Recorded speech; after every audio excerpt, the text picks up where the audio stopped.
What's up, guys, and welcome to the Trout Wrangler Podcast. It is Thursday, October 10th. Had to look at my phone.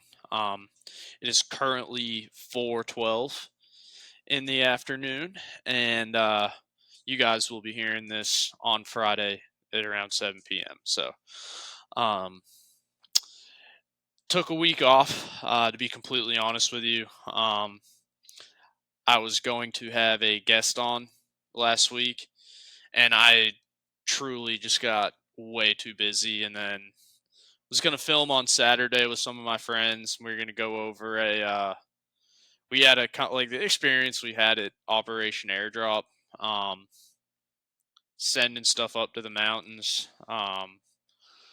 We volunteered over there for a while. I want to say, when was it? Shoot. It was 2 Wednesdays ago. It was 2 Wednesdays ago we went and did it. And just wanted to share some stuff about our experience there.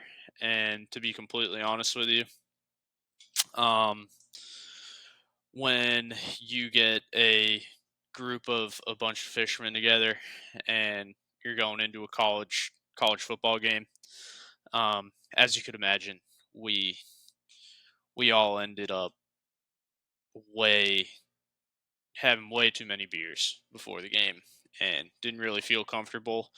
Um, Shooting a podcast probably would have been a bit of a mess if we went and actually shot a podcast while we were that intoxicated. Would have been a mess.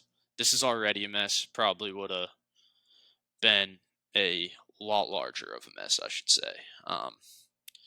Like 15 dudes all in one room, three guys trying to explain explain what happened in our experience, and it'd just be commotion, yelling across the room. It would have been a cluster. But um, this week's episode, we're following up on the last episode we filmed, where it was literally the Thursday or the Friday morning after Hurricane Helene had come through Western North Carolina. Didn't really have much information yet. Didn't really.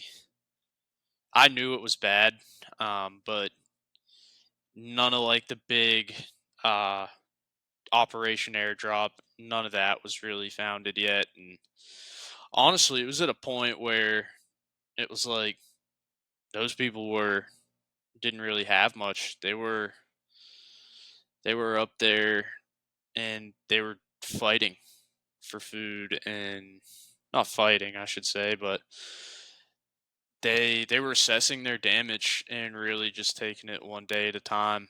None of that stuff had really been, set up yet, as I should say. But now that we've all seen everything that's been set up, um, some areas of Western North Carolina are starting to slowly um, become a little bit more normal. I mean, some of those towns in Western North Carolina won't be the same ever again. Um, but some of them are starting to steadily make a comeback, and some of these towns are even telling people to come and fish. I haven't gone and fished yet. I've really been meaning to, but if you even look on social media, it's been wild. You have two different sides of people up there in some of the towns that are starting to get a little bit back to normal. That are like, stay at home, find something else to do, and then you got the people that are like, come on, shop at our stores, eat at our restaurants. The only way to build a community back up is coming in and pouring into the economy. I mean, I'm kind of in the middle. I really haven't been up there too much yet because I don't want to be one of those people that go up there and I'm just in the way. But some of these towns, Cashiers, Tuckasegee River, Hendersonville, they're all saying, "Come on and shop. Come to our fly shops. Buy your fly time materials." Because they're like, we need it bad. These guides, this is their only way of life. Some of them, have side gigs, but it's like this is their main source of income. Come up, like the only way that some of these people will be getting paid is if we go up there and we shop at these stores. I tell you what, there's not a better time to go up to a fly shop in Western North Carolina and spend about $400 on a good rod and reel. But even at that, like it doesn't even have to be a rod and a reel. Go up, buy a hat, buy a sticker. My hat was a little crooked, but go up, buy a sticker, buy a T-shirt. Go up, buy some of your fly time material. Go buy Sims stuff, even though Sims just got sold out to another company. I'm going to go over that a little bit in the end of this podcast. But just go up there and get out in the community. Eat at a local restaurant. Shop at a local fly shop. Go and shop at a local boutique for your girlfriends. Go up there. You can go to the fly shops. You can go to a boutique. Kill two birds with one stone. Get back into the community both ways, and then go eat a good lunch somewhere in Cashiers, Hendersonville, wherever up there. But a lot of these towns are doing that. But this is what this podcast episode is all about. Is letting you know what's open, what's closed. Some places are more open than others. Some places are completely shut down. Storm hit some of these places very, very bad and worse than some of us even know. But it's all about building back a stronger Western North Carolina. It's all about. But for fly shops, a lot of the shops that are open, I checked all their social media sites, websites, double, triple checked all of these. And these are currently the shops that I know are open. So Hendersonville Outfitters, they're 100% open. And they're one of the ones that early in the storm, they were spearheading a lot of stuff. They were one of the only places that got power back relatively soon. I'm pretty sure they were running on a generator, and they got power back, and they were like, "Everybody come in. We got a hot plate. We have cell phone service, Wi-Fi. Get on, communicate with your people, let them know you're okay." They really spearheaded that. They're completely open now. And they're talking about, come on. They're open to the point where it's even with their guide trips. They're saying, come on, book a guide trip. Every guide trip you book, the proceeds are going back into the community, which is a great thing. Great thing. I was just hearing sirens myself. But yeah, Hendersonville Outfitters is open. Book your trips. Good Christmas gifts. Go up there, shop. Ladies, a lot of you guys probably have a boyfriend that is interested in fishing of some sort. No women probably listen to this podcast other than maybe my girlfriend. Shout out to Maddie. Hint, hint, go to any one of these shops and I'll be fine with anything you buy for Christmas. Not asking, not denying. Fly fishing stuff always is a good gift. Not begging for it, but just a hint. Just a subtle hint. But always great time. Christmas is going to be here any minute. Right now is a great time to go and buy fly fishing stuff from one of these local shops. Even if you're not even into fly fishing yet, go get your first setup. Book a guide trip. Um, Guide trips, you'll learn so much from guide trips. But like I said, Hendersonville Outfitter open. Headwaters Outfitter. Headwaters Outfitter in Rossman. I was talking to some mutual friends that were up there and doing some volunteering and stuff like that, and they said Headwaters is open kinda. Um, they got slammed. Like you saw in my last episode, they got slammed. That river behind Headwaters was high, and I want to say the floor in their shop was covered in mud. But I'm pretty sure the shop itself now, they've cleaned it all up. They're wide open. I think I'd have to double check. Actually, let me double check that now. Um, but I'm pretty sure that Headwaters said, "Come on, come and buy some stuff, help us out." They're another one of those. They're another one of those shops that has a lot of guides that right now they don't know what they're gonna do. A lot of that stuff, private waters are starting to come back, I believe, but I know East Fork Road in Rossman is just destroyed, washed completely out. But let's see. I know they gave an update the other day that they're starting to get open. Um, they're doing a lot in their community too. Like, they're going and they had people set up at the town hall, and they're feeding people hot food, giving them clothes, giving them a roof to get under. Just great stuff to see from these local fly shops in the mountains. I love it. Um, they're actually running a pretty cool giveaway right now, but I want to see what they're saying about ours. Um, but I'm pretty sure that they were saying come on and shop with us. But I think Forks of the River Tap Room, they might be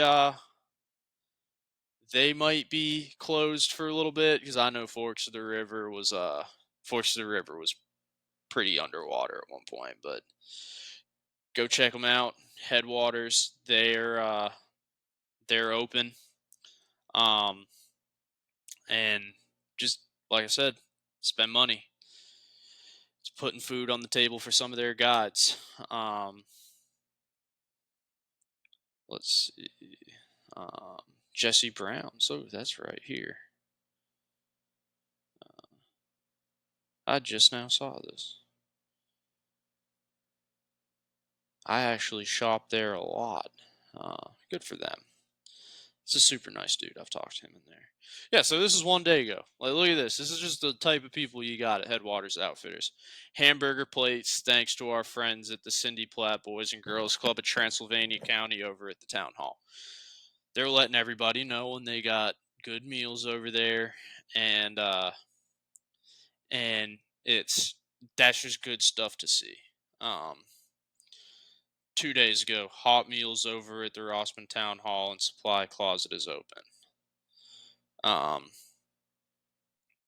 Here it is. This is what I was looking for. We spent the day diving deep into cleanup and taking steps to reopen. We're hoping the shop will reopen next Monday, October 14th.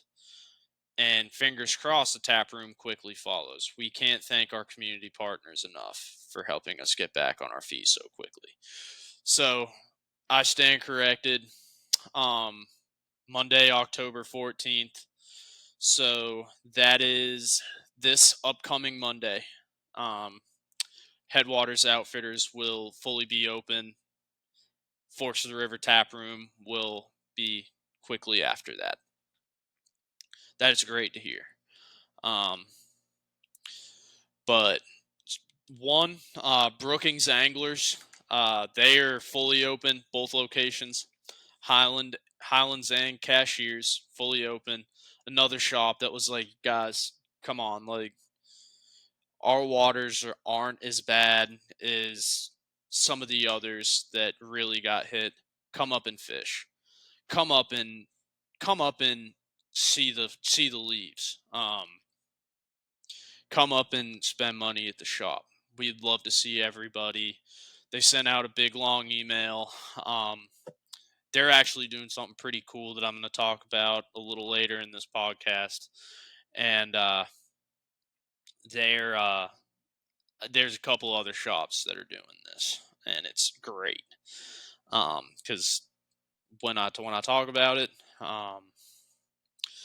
what they're doing, it's awesome because it is giving back to the community in a way that is probably going to get them up on their feet a little bit quicker.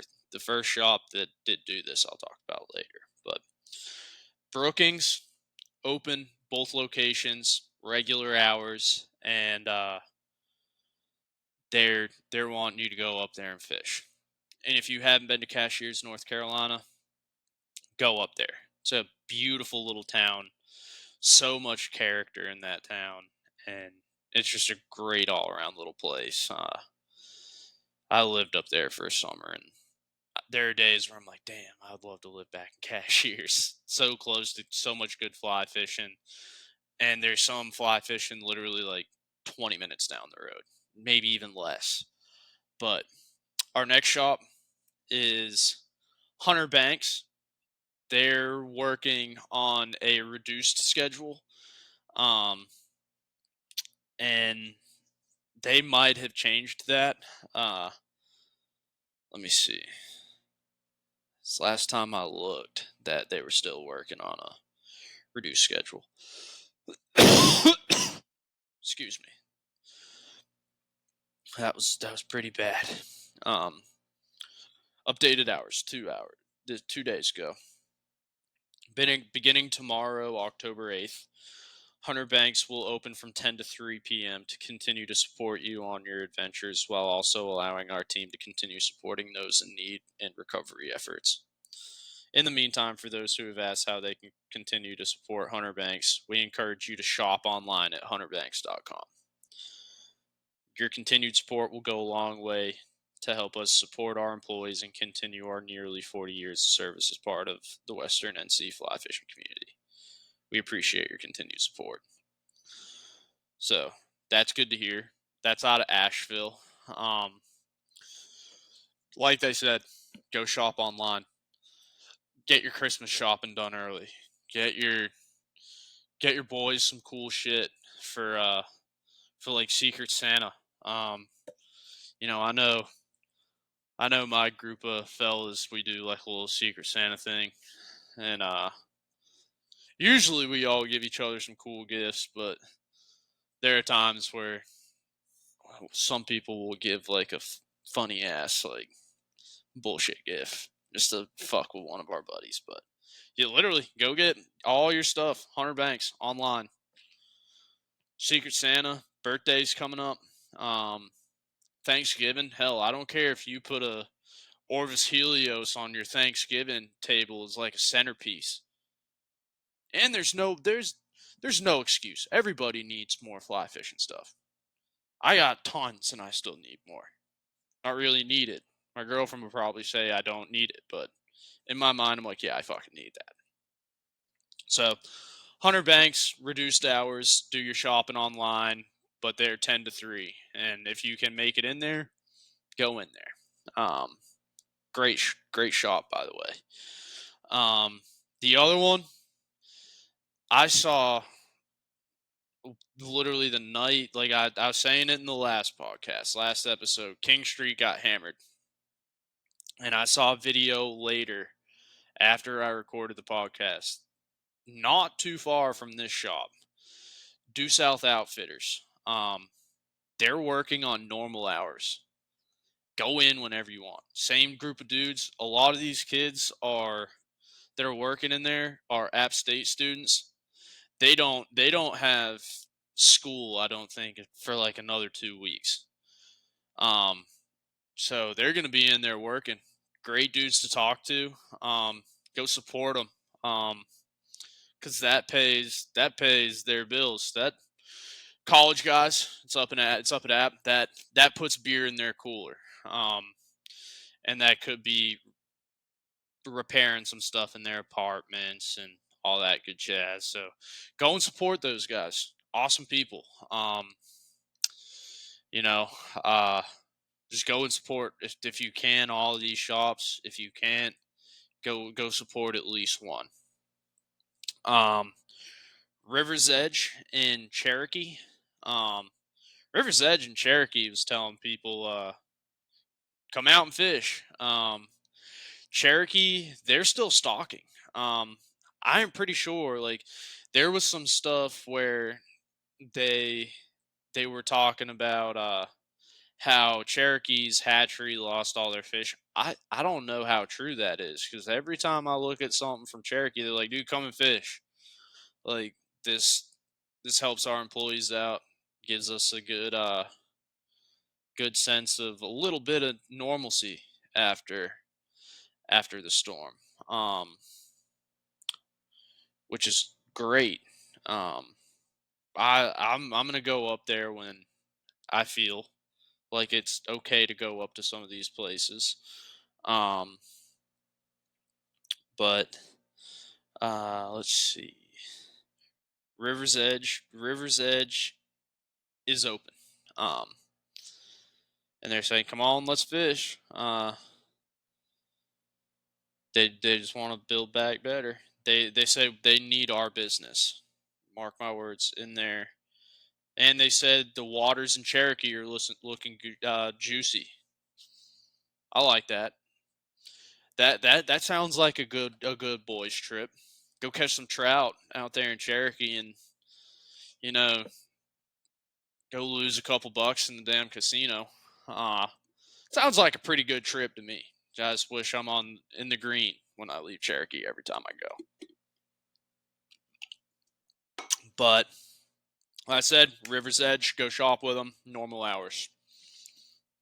Little River Outfitters. This is a Tennessee shop, but they're the same way. The Tennessee side of the Smokies is looking really good.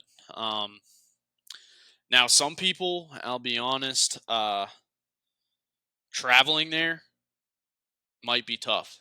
Might be really tough. 'Cause I know sections that are pretty bad through Tennessee, um, which is crazy. But there are still parts that are very, very, very washed out on the way to the Tennessee side.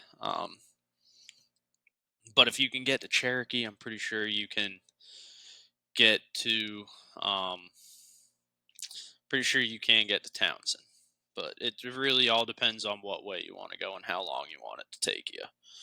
Um, let's see. I just want to double check some stuff. I have stuff, but some of it could change so quick. Like they could release something today. Let's see.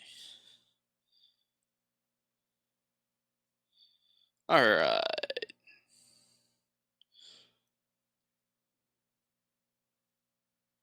Nothing on their Facebook page, but I'm 95% sure that they're still open. And the Maggie Valley Fly Shop, they're another one that's open, and they're doing some great stuff too. All three of the Maggie Valley Fly Shop,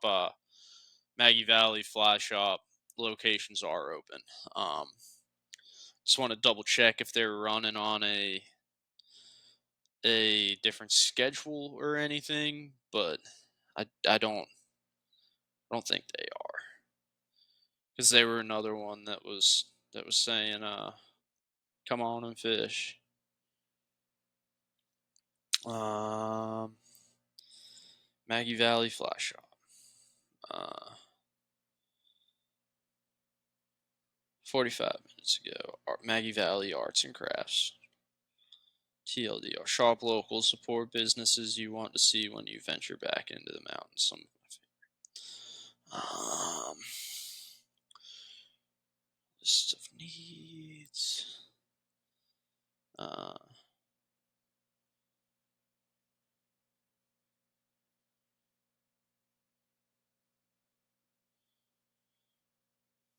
Want to say thank you to everyone out there that has helped us here at Maggie Valley Fly Shop the past week, and those who have delivered supplies, cooked meals, delivered load after load. Western NC needs you.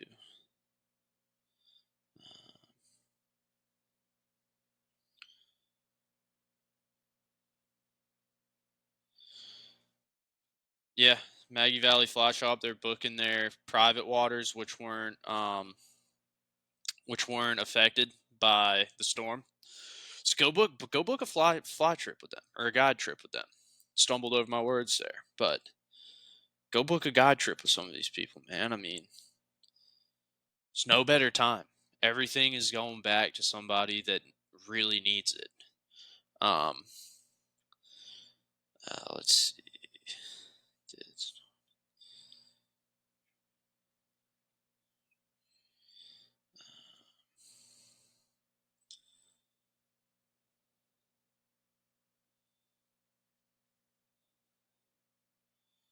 You got winter clothes and blankets. Let's see.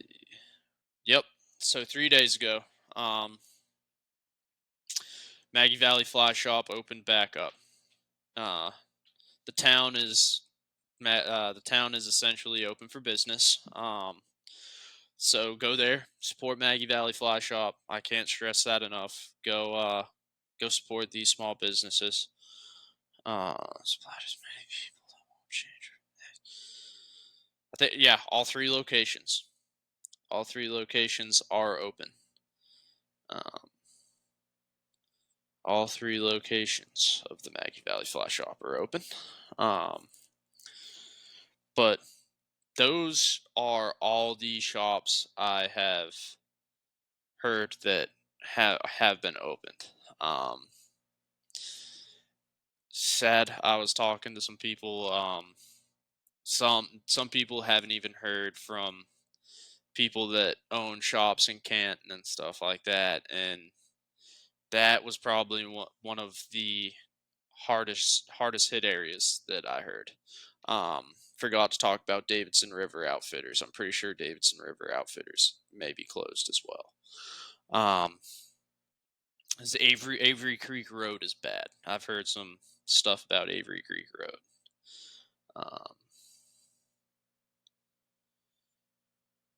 And yeah, it doesn't sound good at all. Very appreciative. Yeah, Davidson River still isn't open. I don't believe.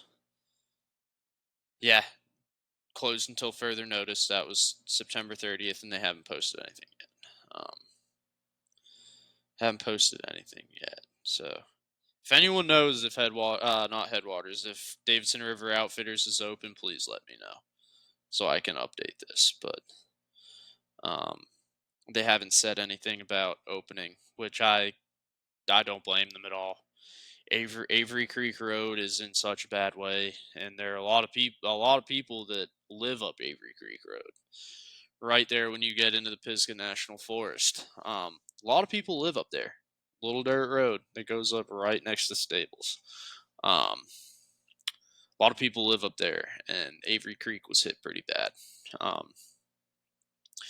So let's see. Those were all the fly shops that I've heard from. Keep the shops and shop owners and employees of the shops in Canton in your thoughts, because it's not sounding too good coming out of there. But our next segment is state parks, national parks, and NC state forests that are open. So the one that is probably the quickest, all state parks from Lake Norman State Park as far west as Gorgeous State Park are closed until at least October 31st. At least October 31st. So they're all closed until October 31st already. Um, some of the ones that are a little closer to this Charlotte area will probably open up a little sooner. But those those ones that are a little farther west of Lake Norman, those ones will probably open up. Some of them will probably open up a little bit after October 31st, so Halloween. But our national parks, the Blue Ridge Parkway, fully closed. Um, the Blue Ridge Parkway is fully closed, and I was researching that the other night, and I am led to believe that it is still fully closed. And it probably will be um, fully closed for a good chunk of time. But just to check my sources, we're gonna do a little search. Uh, Blue Ridge Parkway. Let's see. Follow. Here we go. The Blue Ridge Parkway from milepost 0 to milepost 198 in Virginia, which closed due to impact from Hurricane Helene, will reopen at 8 a.m. 8 a.m. on Friday, October 11th. That was 18 minutes ago, so that is like current information. I think it was last night when I was doing research. It said it was still fully closed, but yeah, tomorrow at 8 a.m.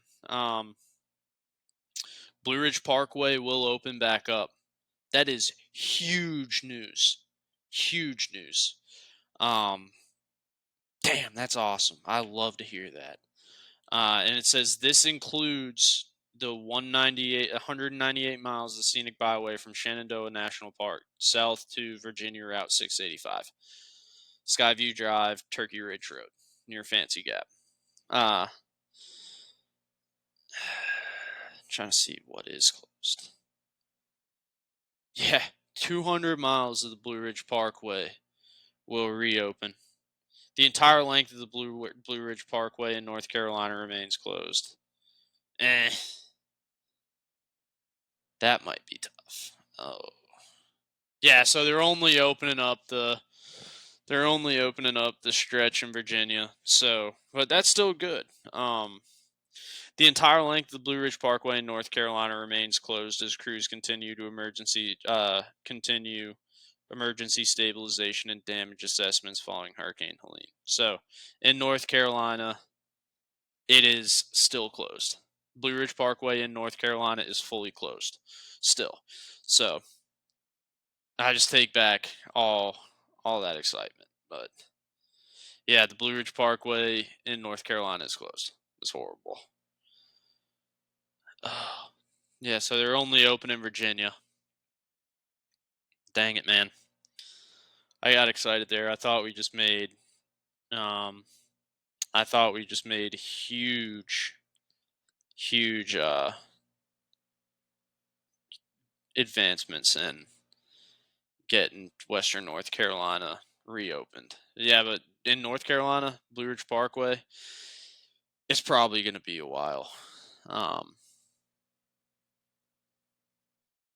Some of it looks so bad. Like, so bad. And I feel horrible. For some people that live up there, and wow. But yep. Like I said, Blue Ridge Parkway, the entire length of it in North Carolina is closed.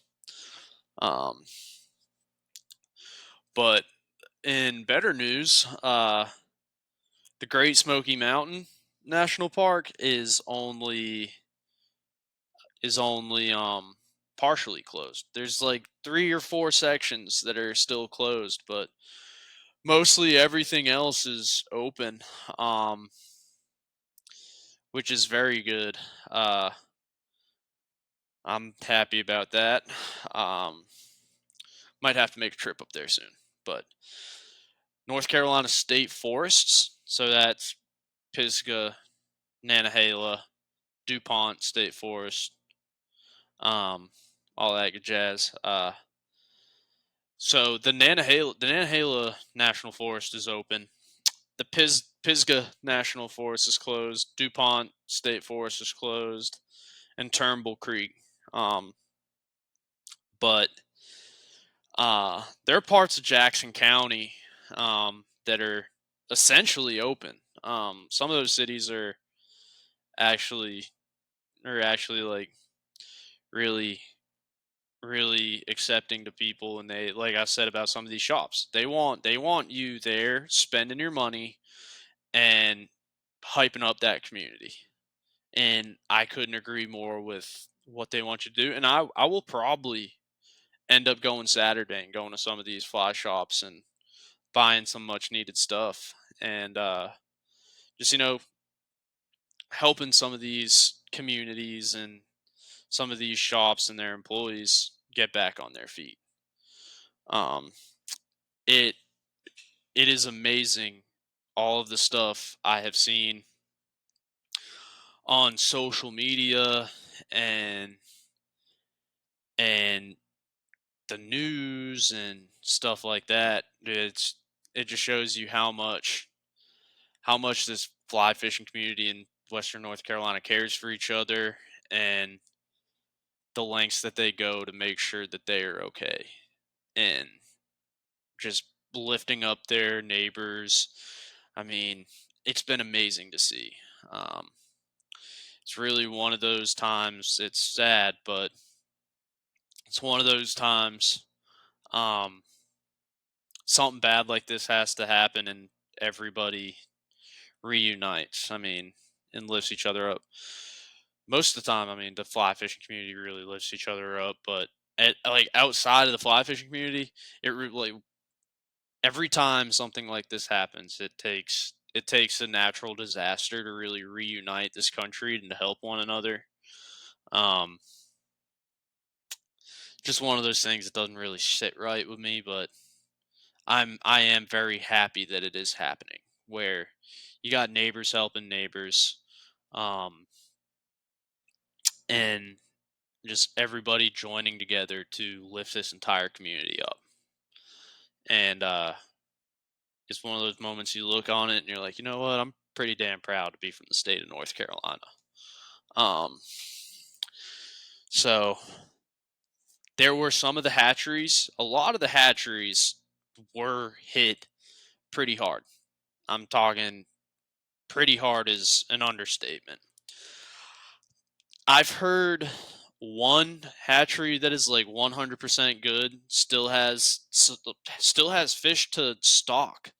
It might not be immediately, but they will have fish to stock. Is I don't know the exact name of it, but one of the hatcheries up by the Tuckasegee River will have fish to stock this fall for delayed harvest, which is unbelievable. The rest of them I haven't really heard from. I know the Davidson River one might be pretty bad, but um, so that is good that there is at least one hatchery that does have fish alive, and they will be stocking this fall. So that's great to hear. But that's really it for what I got for closings and stuff like that, giving updates. What I am going to talk about here is we went, like I was saying earlier, uh, me and some buddies went over to um, Operation Airdrop over here at Concord Regional Airport, and one of the one of the my buddies and all of our friends work at a tackle company called Biz Baits that's over in Concord. Um, Great group of guys, Brian started a GoFundMe for all the people that needed food and water and all that stuff up in Western North Carolina, and they ended up going. I got there right at the end of the first load that they did, and helped unload some of the stuff from the first load, and we they dropped off a bunch of water. When we got there, they unloaded it all. I came in, unloaded like a bunch, like a couple things of water, some diapers and stuff like that, and then they're like, "All right, trailer's out." It was a big enclosed trailer full of stuff going to Western North Carolina. The water that we unloaded was already on a plane headed to Western North Carolina. They had run out of water right there. And the guy who was over Operation Airdrop was like, "Dude, is there any way that you guys can go and get some more water?" And we're like, "Yeah, we'll make it happen." We had like 4 or 5 trucks there. And no, we only had 3 trucks there, maybe 4. So we all loaded into a couple trucks, and we drove around Concord looking for water for about 2 hours. We pulled up on a QT. They had, I want to say, 6 cases of water left. We bought all 6 of those cases of water. 32 packs too. We drive around, check a couple other places, clean out. And I was driving my truck. I look across from the Lidl in Concord, and I was like, "Hey, that Circle K across the road, they got a straight up influx of it." So we drive up there, end up calling our buddy who's got the big trailer. I'm like, "Hey, get over here to the Circle K." And we all meet up at the Circle K, and we bought every case of water that they had. I want to say it was like 70 to 86 cases of water. Went back there, unloaded it, and and the people there were ecstatic. And that whole operation they had running over there at Operation Airdrop, that was just a well-oiled machine. I'm talking, you had people stocking pallets, and then you had people slapping stickers with um, how many waters were in it, and they were taking down say how much each bottle of water weighed. So say you drop a pallet down. There was a guy with a Sharpie and blue like painter's tape. They'd write 28 bottles, pass it up, and then there'd be a guy right next to the pallet, and um he'd have a calculator, and he was calculating how much weight we were putting on that pallet, because some of the planes that they were riding up there say couldn't take but only so much weight in that plane, and they were just wheeling and dealing. It was the most insane system I've ever seen. They had a computer over in the corner telling them where all the flights were going, what kind of plane it was, how much they had. I mean, I'm talking, it was an elaborate, well-run setup. And I was like looking around, I was like, "Damn, dude," I was like, this is unbelievable. Unbelievable.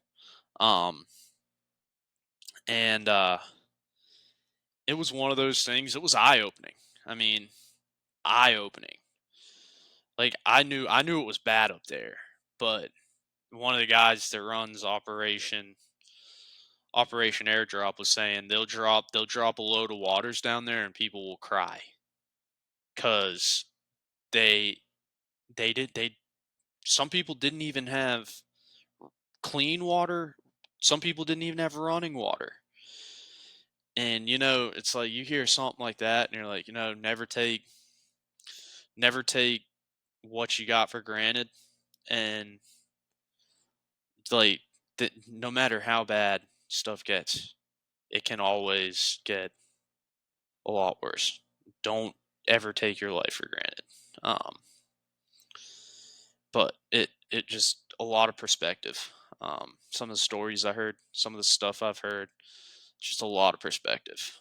Just you know, it's one of those things. It's like your tiny problem that you're having, like somebody bitching at you at work. There's much more.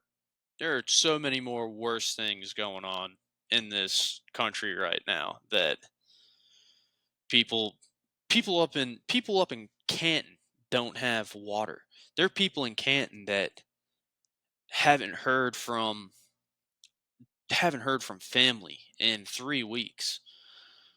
There are people in uh, Burnsville that haven't had running water for 3 weeks.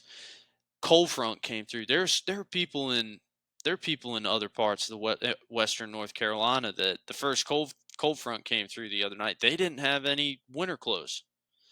Your problem compared to some of the other things going on in your own state, and you're bitching about something that is as big as a speck of dust compared to what's going on.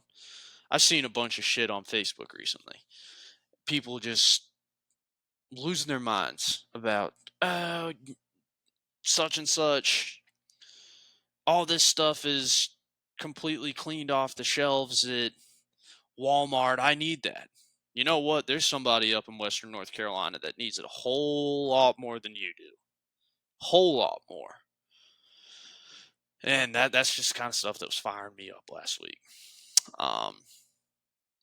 But Operation Airdrop, there's tons more ways that you can help give back. The biggest question I've seen everywhere this week and previous weeks is, how can I help from afar? How can I donate money? How can I help these people in Western North Carolina? Um, there were a lot of there's still a lot of ways that you can. Um, some of this stuff, I was looking at scrolling through Facebook last week, and there were a couple companies that were like releasing stickers, and they're like, all the money you pay goes right back to Western North Carolina. My favorite one,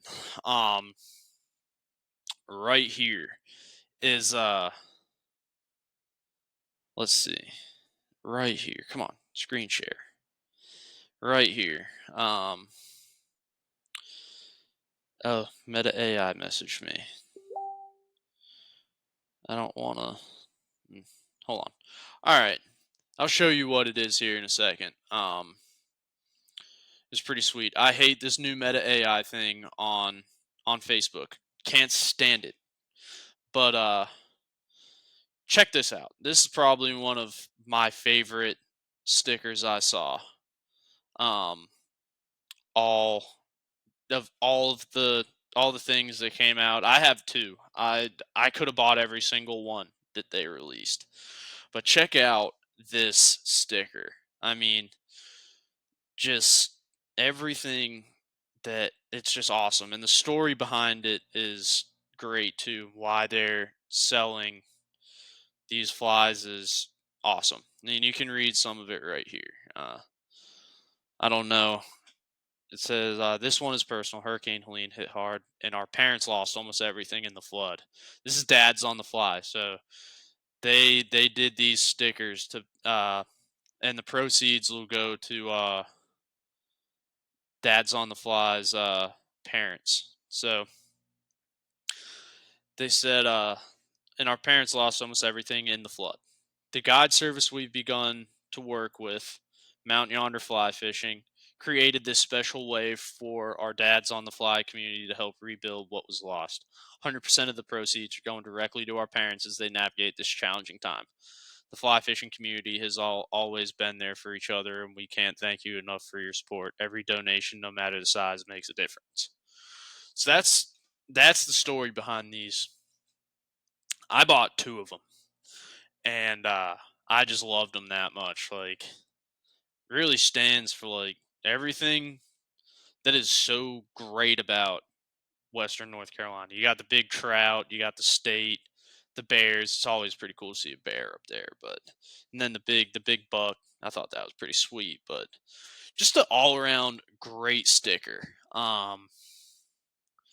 Yeah, I bought 2. One will be going on my laptop, and the other one I'm probably just gonna put on like a Yeti cup or like my big water bottle that I bring fishing with me, or something like that. But I bought 2 because I just liked them that much.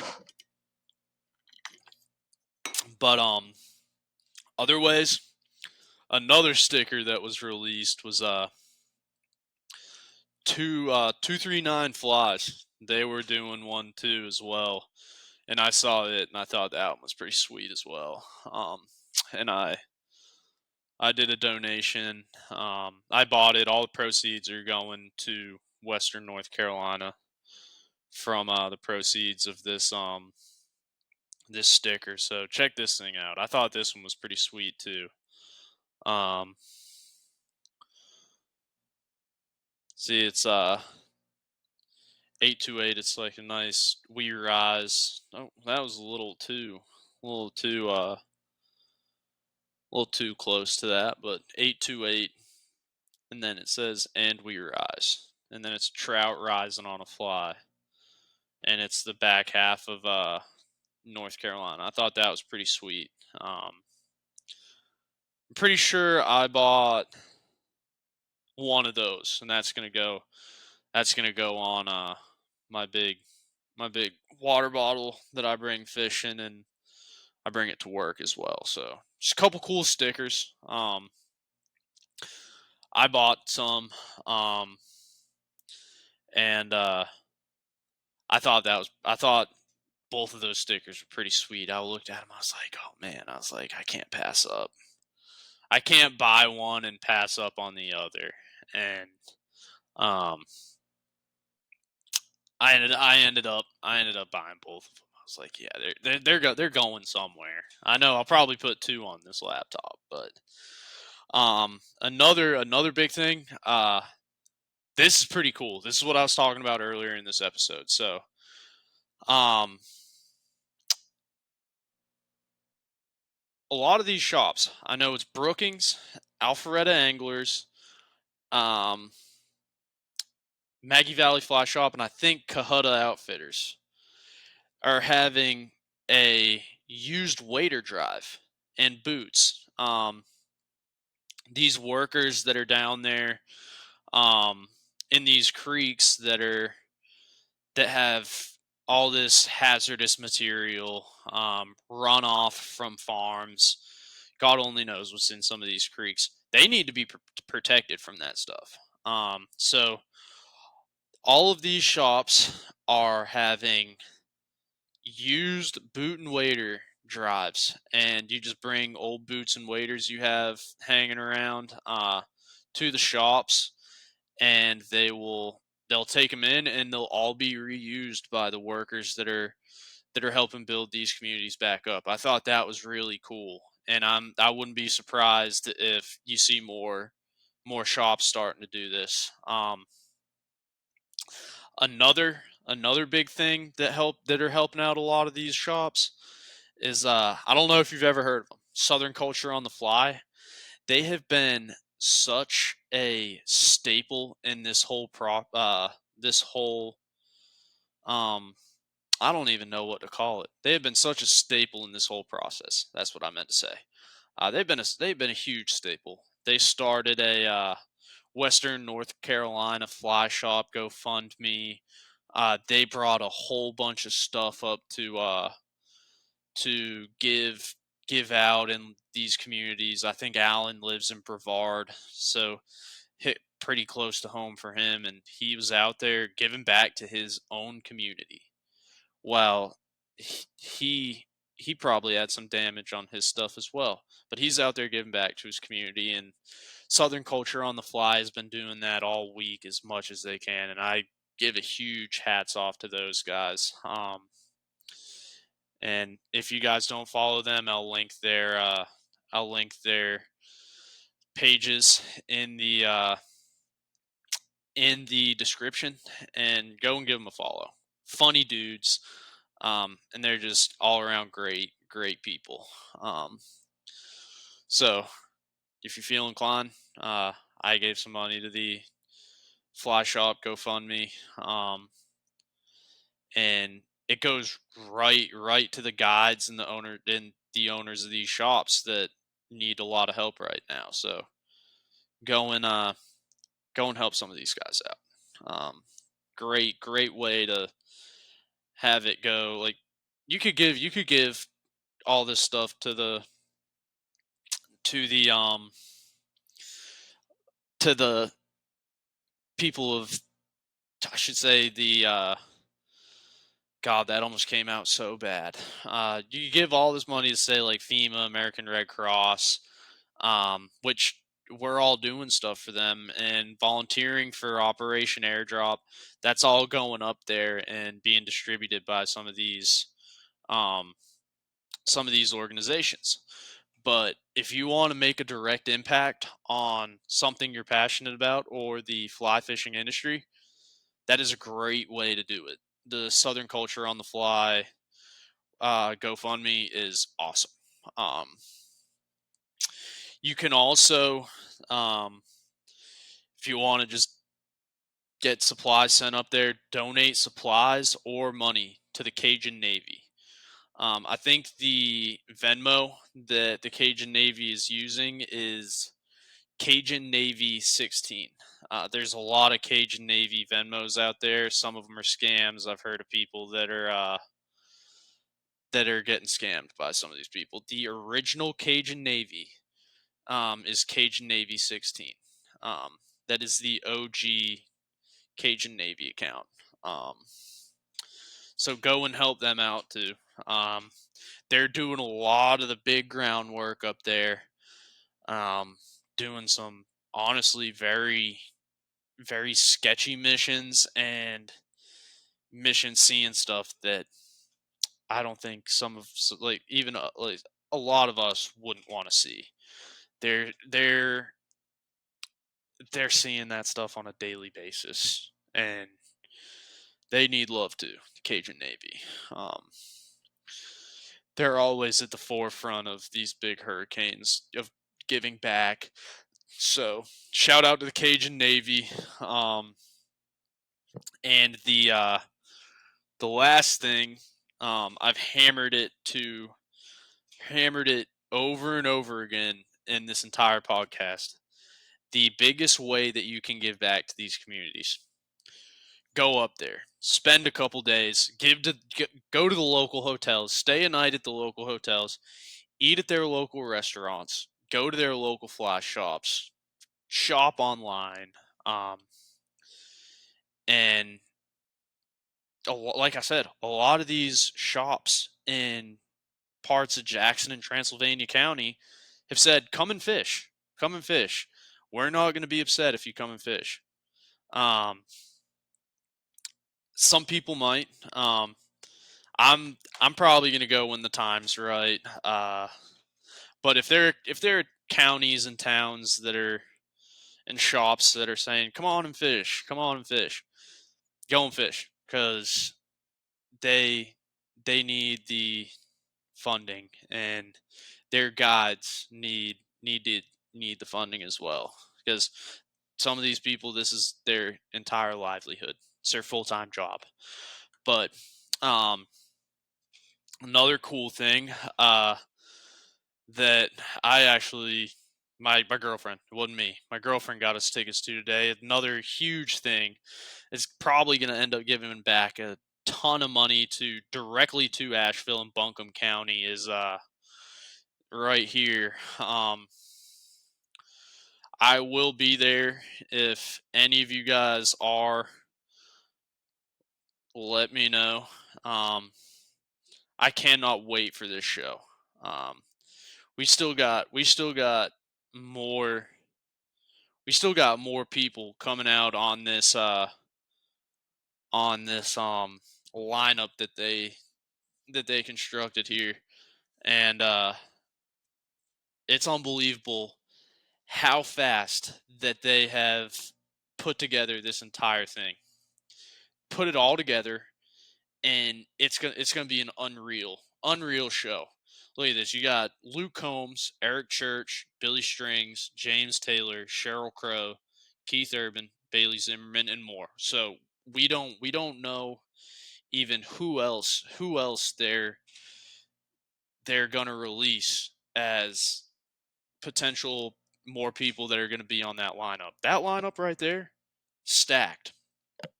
I am so excited to go and see Billy Strings. I've yet to see Billy Strings live. I always have. Love his music. Fellow fisherman. Um, cannot freaking wait.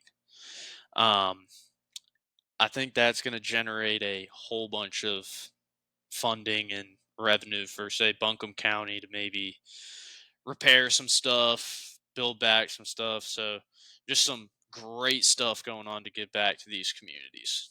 Like I said, if y'all are at the concert for Carolina, come on by. Sure, I'll have some cold beers for everybody. Any of the fly fishermen, come by, grab a cold beer. Probably be a lot of it at the tailgate. Um, but that is going to be a fantastic show. But the last thing I want to talk about here, it's going to be quick, and then I'm going to get into Fly of the Week and then the picks and predictions. I don't know if anyone gets the Drake magazine. Yes, that is a fly fishing magazine. Look at this. I don't know if any of you have seen this yet. I saw it the other day. I hope it's on here. Let's see. I hope it is. I hope it is. Um, digital subscriptions.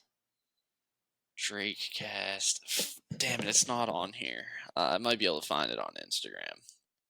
Ah, yep, here we go. I'll find it on the gram. This is such a wild collab. Absolutely wild collab. Absolutely not the crossover that I thought we'd have. I don't know if you can see this, but this is the this is the cover for the new Drake magazine cover for for either this month or next. I don't know which one it is. Just the absolute combination that I did not expect. Look at this. I did not have this on my bingo card for 2024. Drake out there with a fly rod in some Nike pants in the middle of a stream. I mean, I get what they're doing there. Drake. Just absolute the absolute combo, like the crossover I did not imagine at all. But let's see. Yeah, drop a fly fishing song, Drizzy. Come on, that was the actual Champagne Poppy. The actual Champagne Poppy. It reposted on his Instagram, and that is where I saw it. I didn't even see it on the Drake magazine Instagram. I was scrolling through Instagram, and I looked at my girlfriend. I was like, it's like, you're never gonna believe this. I show it to her, and she goes, "Is that Drake fly fishing?" I was like, "Yes, it is." I was like, ain't no way. Ain't no way. This has to be fake. I thought like Farmington River or one of the fly fishing meme pages was getting another one on me. Click on the account. Sure enough, the actual champagne poppy. Immediately sent it to my brother, big Drake guy. I was like, yo, you'll never believe this. I'll read you the exact message I sent. Might not be appropriate, but let's see. Just some wild. I didn't expect it at all. Not one bit. I sent it to my brother. I said I had to check if this was Drake's actual account so many times. Dude, there's an entire like an entire article written about Drake fly fishing. Look, the same thing. Just out there, out there uh just two-stepping through the woods, I guess. Like, look at this. Whole article. I guess his boy, he's in a denim shirt. Throwing some loops, I guess, too. But yeah, man. Actual champagne poppy verified account. Dude, I had to look at it so many times, man. So many. I was like, ain't no way that's Drake with a fly fishing rod on the cover of the Drake magazine. It was. I was like, ain't no damn way, cuz. But fly of the week.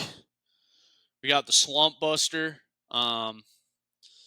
Don't have one like readily available to me right now. I had to clean up the apartment because my girlfriend's dad was here last week, and I had flies legit like everywhere because I've been tying a bunch. But Slump Buster, fly of the week. I like to throw it in deep pools. I like to throw it everywhere. Caught some big fish on a Slump Buster. me and my brother went and fished in West Fork of the Pigeon River, and actually in Canton, and caught a pretty big stalker on a Slump Buster. I was like, damn. I was like, I kind of feel like a weirdo right now. But stalker fishing is fun. I will say it.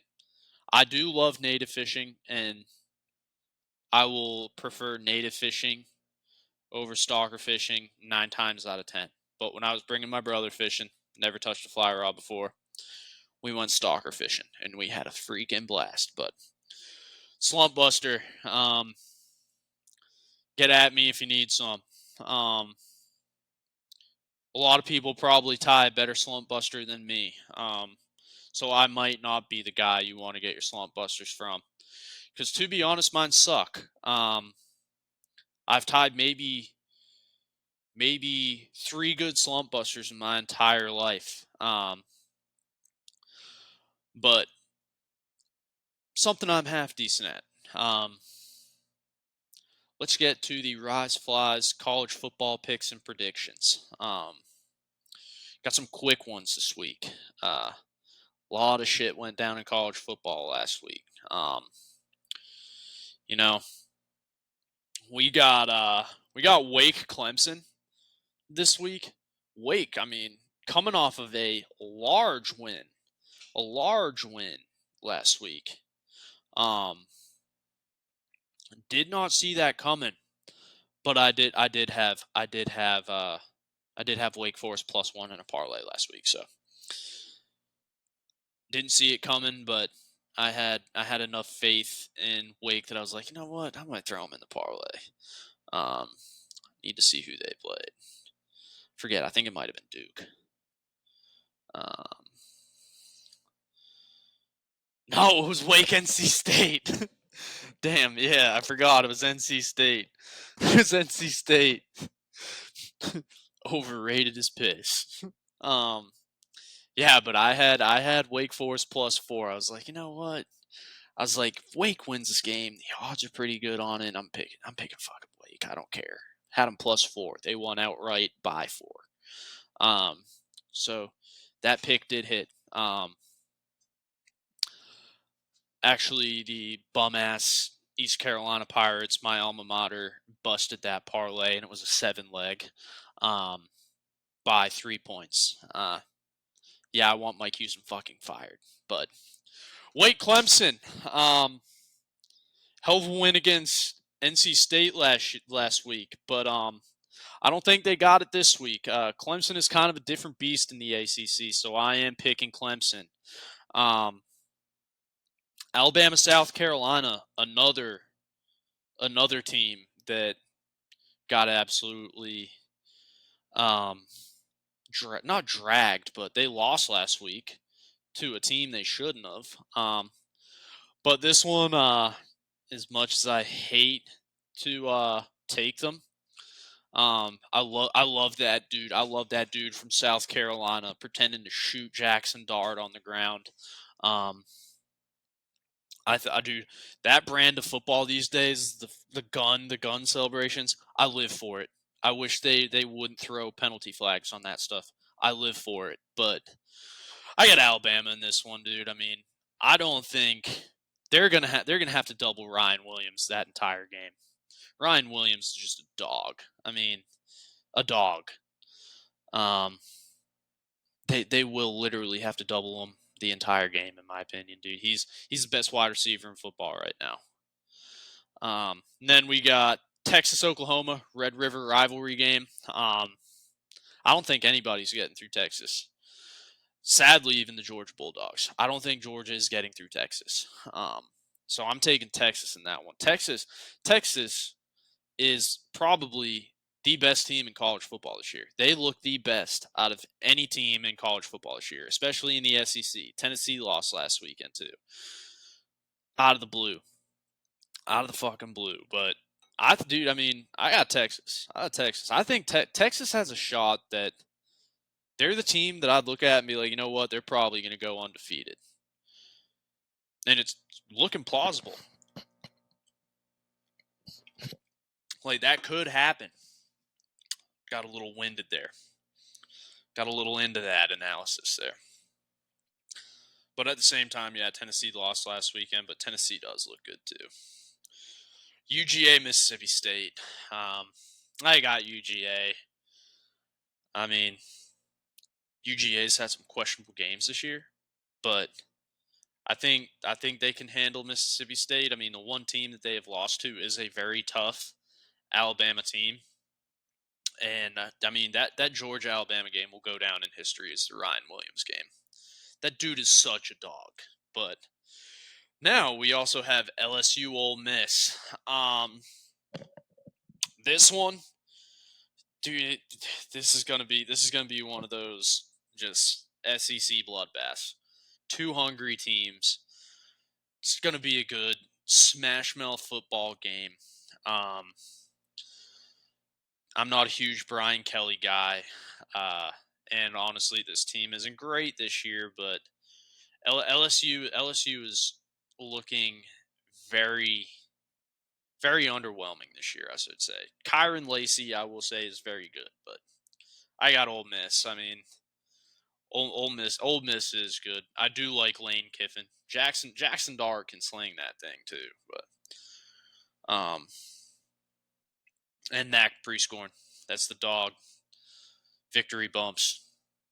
Read up on your TikTok lore. One of the only accounts I follow, just because. What's his name?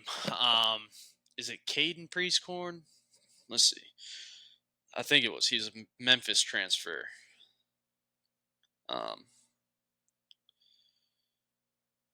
He plays at Ole Miss now. Caden Prescorn. I was right. Caden Prescorn's kid, goat. He chills out with like Jackson Dart and shit. They got like videos. They call Jackson Dart the kid's uncle. I'd be like, dude, I kind of Jackson Dart would be pretty sweet to grow up around and have as an uncle. So, Mac Prescorn, you're a dog. Keep doing your thing. I want the Mac Priestcorn Juice Kiffin collab coming shortly. Um, this is probably, if game day wasn't at the Red River rivalry this week, it should be here. This game is going to be a bloodbath. Absolute bloodbath. This is probably the game I am most excited for this weekend. Ohio State, Oregon. Oh my God, that's going to be a game. This is the game where Dylan Gabriel has to prove himself. Has to. Kind of an underwhelming game last week. Dylan Gabriel has to has to prove himself. I might be getting that quarterback. Nah, that's Dylan Raiola that I was thinking I was confusing him with. But yeah, Dylan Gabriel has to lock in. Oregon, historically fast offense. I don't think Ohio State can keep up with that offense. And Oregon's offense is looking freaking scary this year. So got it. Lock in Oregon. But that's the end of this episode. As you all know, Hurricane Milton also went through Florida last night. Or no, not last night. So yeah, I'm recording this on a Friday, or I'm recording this on Thursday. Yeah, so Wednesday night. Hurricane Milton absolutely wreaked havoc through Florida. Some just horrible videos coming out of there. But also keep all those Floridians, all those awesome places that we all love to visit in your thoughts. And we'll continue to see how Hurricane Milton plays out. So just keep those guys in your thoughts and prayers. But that's the end of this episode. I will be back next week, hopefully with a guest. And until then, wrangle some trout. Awkward ending.